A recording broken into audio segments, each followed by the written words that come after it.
వనపర్తి జిల్లా ఆత్మకూరు పిఎస్సిఎస్ వద్ద రైతులు యూరియా కోసం తీవ్రంగా ఇబ్బందులు పడుతున్నారు. ఉదయం 5 గంటలకే కేంద్రం వద్దకు చేరుకున్న రైతులు చెప్పులను క్యూ లైన్లో పెట్టి యూరియా కోసం ఎదురు చూస్తున్నారు. అధికారులు నో స్టాక్ బోర్డు పెట్టడంతో విసుగు చెందిన రైతులు ఆత్మకూరు ఎంఆర్ఓ ఆఫీస్ ముందు బైఠాయించారు.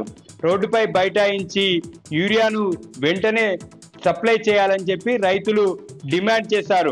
గత 15 రోజుల నుంచి కూడా యూరియా కోసం రోజు పడిగాపులు కాయాల్సి వస్తుందని రైతులు ఆవేదన వ్యక్తం చేస్తున్నారు.